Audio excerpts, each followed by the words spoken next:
अधिक मास में आने वाली कृष्ण पक्ष की गणेश चतुर्थी व्रत कथा। महाराज चंद्रसेन की कथा।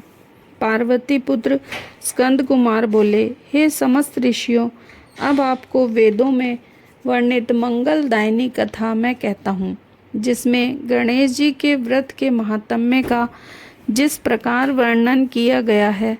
हे ऋषिवरों, जिस समय पांडु पुत्रों को वनवास हुआ, वे सब धर्मपरायण और कृष्ण की उपासना करते थे। एक बार महर्षि व्यास जी अपनी इच्छा से भ्रमण करते हुए उनकी कुटिया में उन लोगों के सम्मुख आ खड़े हुए। महर्षि व्यास को देखकर पांडव पुत्रों और द्रौपदी ने हाथ जोड़कर उनकी अभ्यर्थना की और कहा कि आपके पधारने से हम सब भक्तों का हृदय अति प्रसन्नता अनुभव कर रहा है। आपके आगमन से हमारा जीवन आज धन्य हुआ, साथ ही हमारी कुटिया भी, क्योंकि आप जैसे अद्वितीय महर्षि का दर्शन केवल पुण्यात्माओं को ही होता है। आपने हमारी कुटिया में पदार्पण किया है, अतः हम लोग आपका स्वागत करते हैं। हम सब लोग राज्यच्युत होकर भी आज अपने को धन्य मान रहे हैं। ऐसे वचन बोलकर पांचों पांडव युधिष्ठिर, भीमसेन, अर्जुन, नकुल और सहदेव उन्हें प्रणाम कर उनके सामने हाथ जोड़कर खड़े हो गए। पाद्य, अर्घ्य, आचमन और आसन प्रदान कर द्रौपदी ने हाथ जोड़कर उनसे कहा कि हे श्रेष्ठ मुनि, मैं आज राजरानी होकर भी दुर्योधन की भरी सभा में केश पकड़कर अपमानित हुई और वनवासिनी बनाई गई। अब मैं कौन सा उपाय करूं जिससे हमारे सभी दुखों का शमन हो तथा हमारे शत्रुओं की पराजय हो। इस प्रकार द्रौपदी के संकट नाशक उपाय पूछने पर सर्वज्ञ व्यास जी ने कृपा पूर्वक उन्हें दूसरा उपाय बताया। हे धर्मराज, इस समय सारे संसार में आपके जैसा कोई दूसरा धर्मात्मा नहीं है। मैं आपसे ऐसे व्रत का वर्णन करता हूँ जिसके करने से समस्त दुखों और कष्टों का निवारण होगा। ये व्रत शुभदायक, फलदायक, दिव्य और पृथ्वी पर सभी मनोरथों को पूर्ण करने वाला है। इस व्रत के करने से धनहीनों को धन और विद्यार्थियों को विद्या का लाभ होता है। इस संबंध में एक प्राचीन कथा सुनाता हूँ। हे पांडुपुत्रों, अब ध्यान पूर्वक सुनिए। सतयुग में चंद्रसेन नामक एक राजा हुए। वे अपनी रानी के साथ दीक्षा लेकर अपने पुत्रों और कुटुंबियों के साथ सुखपूर्वक रहते थे। सौभाग्य से उनकी रानी बहुत ही गुणवती और पतिव्रता थी। हे पांडु श्रेष्ठ, उसका नाम रत्नावली था। राजा और रानी में परस्पर प्रगाढ़ प्रेम था। एक समय दैवयोग से शत्रुओं ने उनके राज्य को हस्तगत कर लिया। शत्रुओं ने संपूर्ण राजकोष और सेना दल पर अधिकार कर लिया। शत्रुओं ने राजा, रानी, उनके स्वजनों को देश निकाला दे दिया। वे राजसी दंपत्ति फटे पुराने वस्त्र पहन क्षुधा और प्यास से तड़पते हुए उस वन में घूमते रहे, जहाँ शेर, बाघ, चकवा, बगला, कोयल और सारस रहते थे। वन में पैदल चलते चलते रानी के पैर में कांटा चुभ जाने से राजा को महान कष्ट अनुभव हुआ। उस वन में घूमते हुए राजा ने प्रातःकाल महर्षि मार्कंडेय को दूर से ही देखा। वे सब धीरे धीरे चलकर महर्षि के समीप पहुँचे और उन्हें बारंबार प्रणाम किया। फिर राजा ने हाथ जोड़कर तपस्वी एवं जितेंद्रिय मुनि मार्कंडेय जी से पूछा, हे मुनिवर, मैंने पूर्व जन्म में ऐसे कौन से पाप किए हैं कि इस जन्म में मेरी राज्य लक्ष्मी शत्रुओं द्वारा छीन ली गई और हमें अब इस प्रकार वन में भटकना पड़ रहा है। मार्कंडेय मुनि ने उत्तर दिया कि हे राजन, इस विषय में मैं आपको जन्म पूर्व का एक वृतांत सुनाता हूँ, ध्यान से सुनिए। आप पिछले जन्म में एक बार गहन वन में शिकार हेतु गए। वहाँ हिरण, चीते और खरगोश का शिकार करते करते उस वन में रात हो गई और अधिक मास की चतुर्थी आ गई। उस वन में आपने एक सुंदर सरोवर देखा और उसके किनारे लाल साड़ी पहने रूपवती नाग कन्या और उसकी सखियों को देखा। वे सब गणेश जी की पूजा कर रही थीं।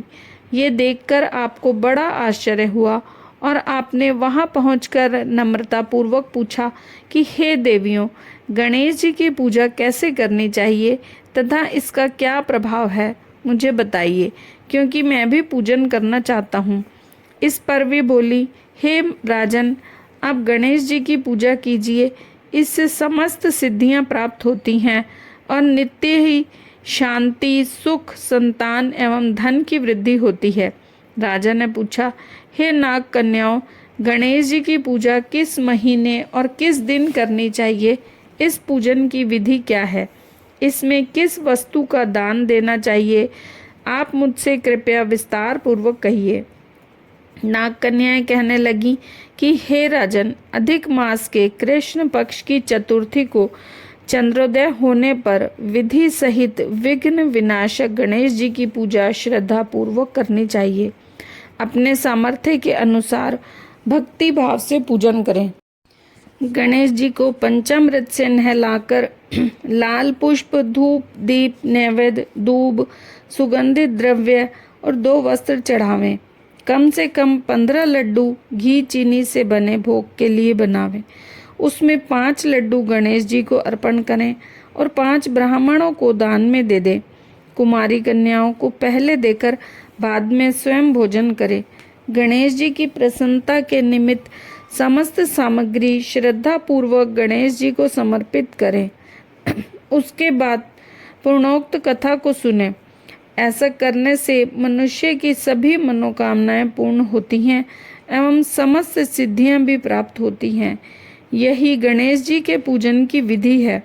नाग कन्याओं की बातें सुनकर राजा ने उन्हें बारंबार नमस्कार किया। इस प्रकार राजा के वहाँ गणेश जी के व्रत का मन में संकल्प करके सरोवर के तट पर जाकर गणेश जी का सच्चे मन से स्मरण किया और वहां से चले गए। इसके प्रभाव से गणेश जी आप पर प्रसन्न हो गए और आपको पुत्र, धन, धान्य आदि से संपन्न किया। आपके महल में स्वर्ण, मोती, गौ, हाथी एवं घोड़ों का अभाव न रहा।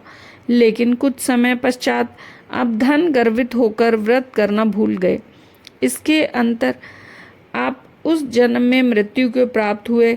हे राजन, उस जन्म में जो आपने गणेश जी का पूजन और व्रत किया था, उसके प्रभाव से इस जन्म में आप राजवंश में पैदा हुए और इस जन्म में भी सुंदर नारी का समागम एवं सुंदर शरीर की प्राप्ति होने से धन मद में आकर अपने व्रत करना छोड़ दिया।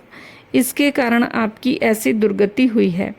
राजा ने पूछा कि हे महर्षि, अब मैं क्या यत्न करूं जिससे इस घोर विपदा से छुटकारा मिले, जिस उपाय से हमारे दुखों और कलेशों का नाश हो तथा मुझे शांति प्राप्त हो, कृपया वही बताइए। मार्कंडेय ऋषि ने कहा, हे राजन, पूर्वोक्त रीति से आप गणेश जी की पूजा कीजिए और संकट नाशन गणेश चतुर्थी के व्रत को परिवार सहित कीजिए। निश्चित ही इससे गणेश जी आप पर प्रसन्न होंगे और आपको फिर से राज्य वैभव प्राप्त होगा। व्यास जी कहते हैं कि मार्कंडेय मुनि जी की बात सुनकर राजा ने उन्हें नतमस्तक हो प्रणाम किया और अपने भवन में चले आए। रानी और अपने कुटुंबियों के साथ राजा ने श्रद्धा पूर्वक विधिवत व्रत किया और इस व्रत के करने से उनके शत्रुओं का नाश हुआ और अपना खोया हुआ राज्य पुनः पाया। गणेश जी की पूजा करने से सभी वस्तुएं सुलभ हो जाती हैं और सभी कार्यों में सफलता मिलती है। व्यास जी के मुख से ऐसे वचन सुनकर कुंती पुत्र युधिष्ठिर ने हाथ जोड़कर कहा कि हे कष्टों को दूर करने वाले महर्षि, कृपया इस चतुर्थी के व्रत की विधि बताएं। किस मास में, किस नाम से और किस प्रकार गणेश जी की पूजा करनी चाहिए तथा इस व्रत में किस चीज़ का आहार करना चाहिए। तब व्यास जी ने कहा कि हे कुंती पुत्र, अधिक मास में चतुर्थी को गणेश्वर के नाम से पूजा करनी चाहिए। लाल कनेर के फूल अर्पण कर लड्डू आदि का भोग लगावें। तदोपरांत लाल चंदन, रोली, चावल और धूप को बारी बारी से चढ़ावें। फिर विश्व प्रियाय नमः बोलकर आचमन, ब्रह्मचारिणे नमः से स्नान, गणेश्वराय नमः से वस्त्र, पुष्टिदाय नमः से चंदन चढ़ावें। विनायकाय नमः से पुष्प, उमासुताय नमः से धूप, रुद्र प्रियाय नमः से दीप, विघ्ननाशिने नमः से नैवेद्य अर्पित करें।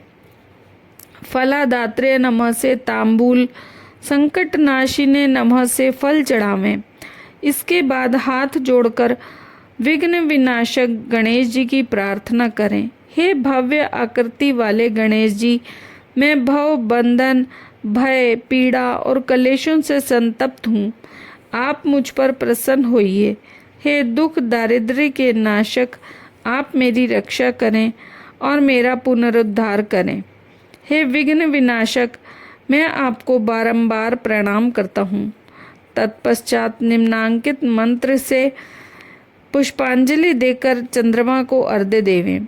हे क्षीर सार संभूत, हे द्विजराज, हे षोडश कलाओं के अधिपति, हे सर्व कला अधिपति, शंख में सफ़ेद फूल, चंदन, जल, चावल और दक्षिणा लेकर, हे रोहिणी सहित चंद्रमा, आप मेरे अर्घ्य को हर्षित हो स्वीकार करें। मैं आपको बारंबार नमस्कार करता हूँ। तदोपरांत ब्राह्मणों को भोजन करावें, लड्डू और सामर्थ्यानुसार दक्षिणा दें। फिर स्वयं भी आहार और लड्डू ग्रहण करें। रात्रि में भूमि पर ही शयन करें। क्रोध, लालच व दुष्कर्मों से बचें। हर महीने गणेश जी की प्रसन्नता के निमित्त व्रत करें। इसके प्रभाव से विद्यार्थी को विद्या, धनार्थी को धन तथा कुमारी कन्या को सुयोग्य वर की प्राप्ति होती है और वह सौभाग्यवती रहकर दीर्घ काल तक सुहागन रहती है। विधवा द्वारा व्रत करने पर अगले जन्म में वह सधवा और ऐश्वर्यशालिनी बनकर पुत्र पौत्र आदि का सुख भोग कर अंत में मोक्ष पाती है। पुत्र की कामना करने वाले को पुत्र लाभ एवं रोगी का रोग निवारण होता है। भयभीत व्यक्ति भय रहित होता है और बंदी बंधन मुक्त हो जाता है। अंत में व्यास जी बोले, हे धर्मराज, हे कुंती नंदन, अब आप भी इस रीति से संकट नाशक चतुर्थी का व्रत करें, जिसके प्रभाव से आप अपने राज्य को पुनः प्राप्त कर लेंगे। जो मनुष्य भक्ति भाव से इस सुखदायिनी पौराणिक कथा को सुनते या पढ़ते हैं, उन्हें सब सिद्धियों और सुख वैभव की उपलब्धि होती है। युधिष्ठिर ने व्यास जी के मुख से इस संपूर्ण मनोरथों को पूर्ण करने वाले संकट नाशक गणेश चतुर्थी व्रत को अपनी भार्या और भाइयों सहित विधि पूर्वक संपन्न किया। इसके फलस्वरूप उन्होंने अपने शत्रुओं को रणभूमि में परास्त करके अपना खोया हुआ राज्य पुनः प्राप्त किया। जय श्री गणेश।